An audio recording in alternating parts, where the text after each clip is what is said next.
ayawo ko ne ñoklo hande ko ñebe ko de bi do ko ko de kala on ko so amna ko digal gal faati ko les sources la hadina les sources hande on ko principe de droit ko so kadi jangane journaliste da nga di la protection des sources wala ne bi les faits sont sacrés, le commentaire est libre. C'est-à-dire que le principe de droit, il faut être l'entrée.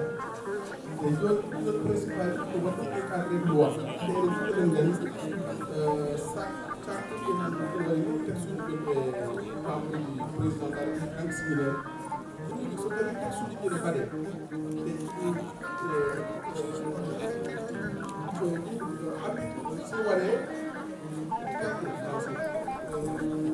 adossé et que l'islam dit ko on woni problème on a to woni yawande et su do do encadrer sank xabar si bade ni attaque dossier l'islam ben wona di ton ko wala problème on woni da journaliste de la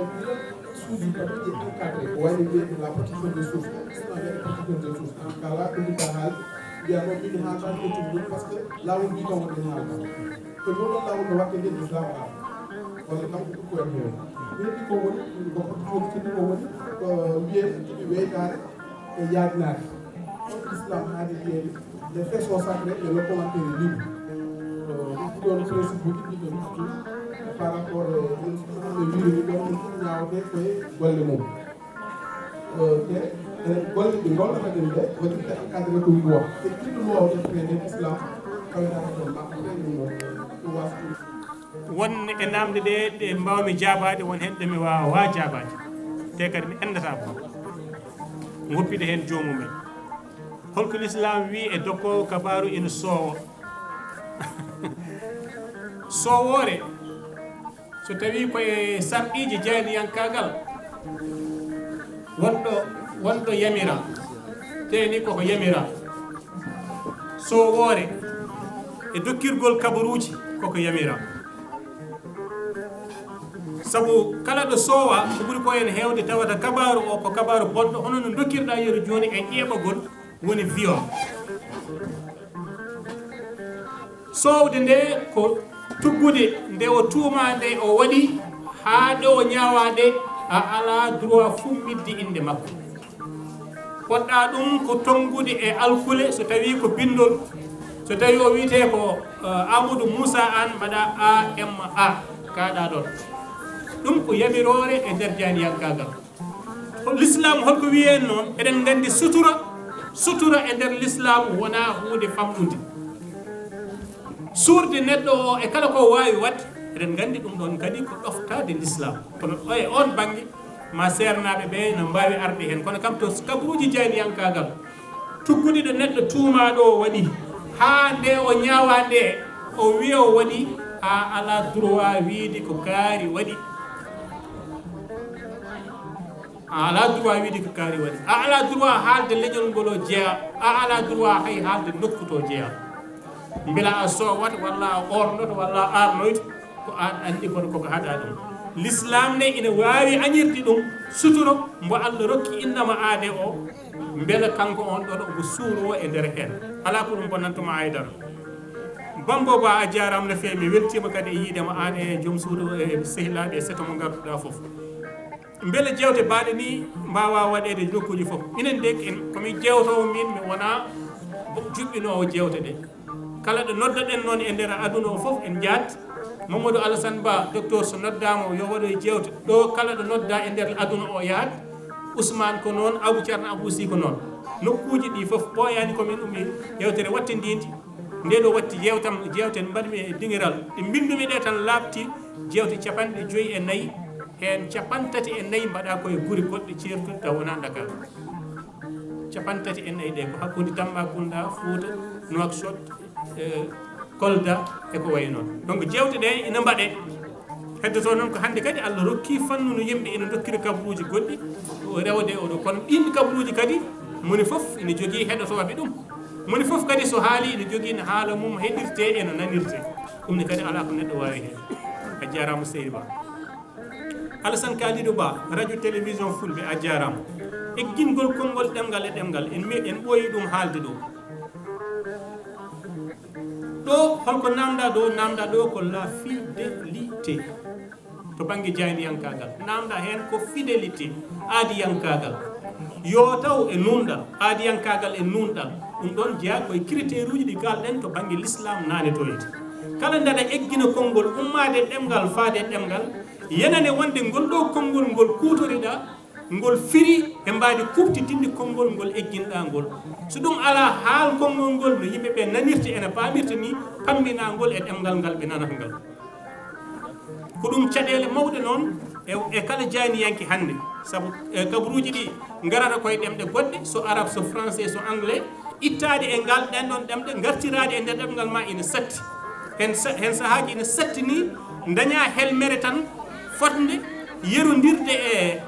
e helmere ɗo nokkuɗa kabaruji to yere kono kala ko wawi hen wonde la fidélité to banggue ɗo sarɗiji ko l'islam wi hen e ko jayniyankagal wi hen c'est la fidélité humnude aadi o wasde jaam faade haalde ko haala ko taw a waɗani ɗon helmere wawde bonnude Amadou Tidiane Sylla ko gonga eɗen jogui caɗele mawɗe ko adi foof to banggue a haali protection des sources noon yimɓe hewɓe wona ɗo jayniyanke o rokkata ɗo kabaruji wiya yo wat protégé source mum so tawi haala ka gona jibino ko bonande so tawi ko haala kabaru ni tan sa haali kabaru aɗa foti haalde kabaru o hoto ummi ɓuuri tengtude so tawi ko kabaru bettuɗo walla garɗo joni walla cikkitaɗo walla ko way noon kono protection des sources oɗo ko heewi wonde ko sa haali ka haalani a nawama e nokku a wiyama hol dalilu ma so tawi koto banggue diffamation ka takkuɗo neɗɗo sa wiyama hol dalilu ma wona source namdeɗa tan ko holto jowiteɗa dokkuɗa ɗum ɗum a duttira tan jaaha lawol ma so tawi noon ko kabaru jiiɓowo renɗo pusowo renɗo ko toon ɗum ko texte uji ɗi jayniyankoɓe mbaɗi mbirɗa ni noon ko noon so eɗen mbaɗa kuule e nder leydi men en battorta ko en julɓe ɗum en battorta ko en kuule ɗe kadi battorta l'islam e nder ko mbaɗeten ko te enen gongo ñawirteɗen ko kuule leydi men kono kadi wona ñawore wotere joguiɗen ken ñawoteɓe ɗo ken ñawoyteɓe to an jayniyanke o noon walla an dokkowo kabaruji o nawdata gueɗe ɗiɗɗe foof a andat ko ñawoji ɗiɗi joguiɗa ka ñawoteɗo e kuule rendo ma ɗe battorani l'islam kono ka ñawoyteɗo caggal mayde ma l'islam ɗo noon sa tonguima ɗo ɗiɗi han kadi an andata kala kaɗa haala no kaldata ko ƴettuɗa ɗum hol joni noon protection des sources ala ko addi ɗum e sarɗiji jayniyankagal so wona so tawi a wi ko kaari wimi noon taw kabaru o ina wawi jibinde bonande ina wawi jibinande bonande on dokkuɗomo kabaru wona tan saabu a wonta heftude kabaru e neɗɗo goɗɗo tawde kay so kalkalan ɗom ka kalde yo ko kaari wimi ni wonande kabaruji bonnoji kono kadi aɗa wawi bonnandemo saabu yimɓe mbawi wiide ndeke wona kanko haali goppenmo kono an kala famɗon sa waɗi sa yaltini source uji ma ne wawi goppeɗa kono kala sa woppama ko source o addoyte jotto e place ma ɗum waɗi jayniyankoɓe mbi jooɗo ɗon e place ma woto haal source ma ha saɗa hirse ha heddo aɗa hirse hayso aɗa hirse woto haal kabaru bonɗo mo jaltinɗa tawa kabaru o ko naam omo gomɗi kono noon won dokkuɗomo o aɗa foti a fotani fummidde ɗum ko texte uji men no mbiruɗa nen ɗi battorani l'islam kono dokkowo kabaru o tan yo faam so ñawama ɗo e kuule leydi ndi ko ñawoyteɗo to ñande iqra kitabaka ɗum kam yo andu yo lomba hakkude ɗeɗo gueɗe ɗiɗi tan sawto debbo e l'islam mi wawa jabtade hen mami ƴeew goto e sernaɓe ɓe bawɗe jabtade hen kono mbeɗa faami Amadou Tidiane Sylla fanditi hen ko beele rewɓe ne poti rokkede konngol e radio ji ɓe téléji ina wawi kadi taw wona noon mbo wawi laɓɓitinde e noon ɗum noon soɗum mbawi haalde hen wono sernaɓe walla ceerno Nalla Kane e ceerno Ousmane Diallo oɗon e jayneji oɗon e foof ceerno Amadou Sall onon foof oɗon mbawi haalde hen Abou Sow mi alana en galana hay feere wotere c'est à dire en ngala solution en ngala hay solution goto ngam dañde kabaru laaɓɗo so wona solution ngaji gonɗi ɗiɗo kabaru laaɓɗo en ngala solution mo eɗen gadda so wona solution ngaji gonɗi ɗiɗo no diini men wiiri yo en kabariren noon no kuule leydi men mbiri yo en kabariren noon kono wiide eɗen pefindo solution ngaji goɗɗi ɗum ɗon en mbawa ɗum dañande solution ngaji namdal ma ɗimmal wonno faati ko e jabtade walla e ɓeydude e ko ceerno Ousmane haalno ko to banggue hebde konngol gotol weeɓanta en dañji ɗum weeɓanta en tugnade e enen wasde en wonde gotum rewanki o wonko sikkito e worganki wonko sikkito e rewanki pullo jolof wonko sikkiti e fuutanki wonko sikkito e pullo jolof ɗo kala hen mo ƴettuɗa wodat wiɓa mo naam woda wiɓa mo mor donc en mbawa dañde solution e nder ɗum ɗon en mbawa dañande ɗum solution par ce que en gona gotum wona en gona gotum to e won fannu kono en gona gotum e so mone men foof ruttimo e hoore mum en ganda en kalat la réalité des faits wona woto mbaɗen kan leñol goto tan eɗen mbaɗa maslaha ni ko ni eɗen gandi enen foof hol ɓuuɓi gonɗi e nder meɗen eɗen jiiɗi gotago men noon won ɓuuɓi ɗi ganduɗa de en mbawa ɗum wiide joni tan yen lakki ɗum tawde en galna ɗum safaro joni kono hunde nde weeɓirani hono noon te kadi tawde leñol potgol no pular ni wiide ne dañana ɗum gardiɗo konngol gotol weeɓata leñol ngol mawni sari e nder diwunuji ceertuɗi jogui histoire ceertuɗo won gongaji gonɗi Fouta Dande Maayo ɗin gongaji sa nawi ɗum e fulɓe wonɓe Kolda ma taw toon ɗi gona toon gonga donc wona joni tan yen jiirat ɗum no feere ne joguina tawanno en dañi ɗum mbeɗa sikki to caggal ɗum ko namde ɗe ceerno Mamadou Alassane Ba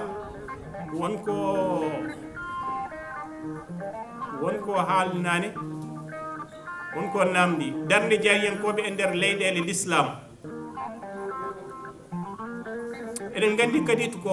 sababu ngal ɗo namdal eɗen gandi won leyɗele kewɗe leyɗele l'islam ko inde nde tan sehilam goto no wi taw mbeɗa woni banque goto ene joftina e nde e l'islam oymi haalama noon saɗa yiiɗi aduna aɗa fewde ndi leydi rento kala ko joftina e islamique par ce que ɓe joftinata islamique beele yimɓe ne gara kono to less to wona islamique joni noon hay leyɗele l'islam de ko ɓuuri ko hen hewde jomumen nana daɗɗi gueɗe mumen leñam eɗen gandi ko ɗen ɓuuri hewde kamɓe woni ɓuuri wonde leñam leñamaɓe e nder aduna te aɗa so neɓe joytino koye l'islam o leñam leñamaɓe ngu wodata kono kamɓe ɓuuri anje ɓaleɗe kamɓe ɓe jaggiri kala ɓaleɗe ko maccuɗo ɗum ɗon noon deltoto tan kadi e kala renɗo gono sifri an ɓuurimi ɗum kadi laaɓede beela gonga foof ina foti haalede beela gonga foof ina foti deƴƴede ala aduna o ko ande hen haale hen ande hen deƴƴe hen beela gonga o ko bonnata ko ɓuuri deƴƴudemo ɓuuri moƴƴude e haaldemo walla haaldemo ɓuuri moƴƴude e deƴƴudemo ko ɗo ɓetata battani mum so tawi ko ga e janiyankagal battani mum e nder renndo ngo ko ɗon haala ka woni kono hay so tawi a ruttima e ayo mo kalɗen ɗo naane jomiraɗo wi so tawi fasigué ari e ma ina addanma kabaru laɓɓitin holko fawoy hen gam ande wota bonnude renndo nunsiya ɗo tan mataw ka jinnoɗo namdade tan walla jiɗɗo artirde am konngol tan kono wona ɗum beela fenade hande ina wontoyo gonga janggo beela gonga hande ina wontoyo fenade janggo wona ina wontoyo kono ayi sen pooɗodi e enen ɗiɗo ko an jeeyi gonga min heede fenade so pooɗodiral ngal ɓooyi e nder fenade am ina wawi mi dañoyema gonga par ce que haala kala no juutiri waɗa calcaltiri taw ko min tooñma kono noon ñawore men juuti fuɗɗaki haade ñawore nde fuɗɗade woda ɗo toñciɗani e nder toñangue nde manam fenaki ene wawi dalɗude waɗa galucci gonga kadi ko noon gonga hande beele ene wonto e fenade janggo woni contexte mbo haalata contexte saaha nde haalate nde aɗa andi won gongaji ko gongaji jamanu won gongaji ko gongaji nokku won gongaji ko gongaji kubtiɗinɗo gonga Allah o ko gonga kubtidinɗo kono onen gonga masala ha gurdam men ina wawi dalɓude waɗa galucce fenade so lappol ngol juuti fenade ne yaaha ha ɓooya hay joom keɗɗo e fenade o wooda anne ɗe memɗa ɗum wiya anne kayne a fotani wadde mo ni aɗa andi kanko toñnama o départ kono anne kayne e nder e nder lappol ñawoore mon anne gayni woodi ko kalɗama hen ka fotani haalde hen eɗen tonguire tan wiide kala dokkowo kabaru e kala ko mbawɗa wonde ya wattor contexte mbo kalɗen o mbo kalɗen o ina anda kadi hol poɗɗo hen saaji eɗen foti namdade hol poɗɗo rokkude kabaru duttoɗen tan e nde nelaɗo sallallahu alayhi wa sallam maayi aɗa andi kamɓe sahabaɓe fof ɓe gandi nelaɗo koko mayata saabu ko Allah wi innaka mayitun an ka maayowo an Muhammadou kamɓe ne kayni koɓe maayoɓe kono nde nelaɗo maayi nde moni fof wi ka hay goto wita ko nelaɗo maayi woodi wiɓe ni kala binɗo nelaɗo maayi mi taƴa en jii ɗum ko sahabaɓe te ko gonɗinɓe wona ko ma Aboubacar Siddiq ari wi man kana yabudu Muhammad inna Muhammad qad mat walakinna man kana yabudullah inna Allah hayyun la yamut kala dewannoɗo Muhammad sagalama hannde dartina Muhammadou maayi ko Siddiq eɗen gandi o no wayni gonɗinde o haalata wona ko wadde kaalowo e hoore mum hen sahaji mata wona kaari haali jarani yo wattore wadde hay kaalowo nde haalata nde saha nde warande uddirten ko konngol Abdoul Aziz Sy Dabakh Malick ay konngol ngol o haalno ko e julɓe eɗen poti wattorde ɗum kala jayni yanken foti wattorde ɗum o wi min Abdoul Aziz Sy so mbeɗa naata e juma neɗɗo itti ujunere rokki kam mi waɗe poos somi yalti e juma neɗɗo wi kam womri tuj e hunduko kam addi ƴiƴam somi ɓurni dokkiɗomi o womre e dokkuɗomi o halis e dokkuɗomi o ujunere woto ko ndewannomi Allah yo wonto meere enen jaaniyankoɓe eɗen poti wiide e nder dokkirgol men kabaru e kabaru mo keɓatimi o so tawi mo keɓatimi kabaru o rokki kam hunde mi yaltimo kabaru o feewa mum fii kam womre e jooɗimi mbeɗa rokkiri kabaru o sa ɓurni dokkuɗomo ujunere e piiɗomo womre o faama an imanagal ma netti allahumma salli ala sayyidina Muhammad wa sallam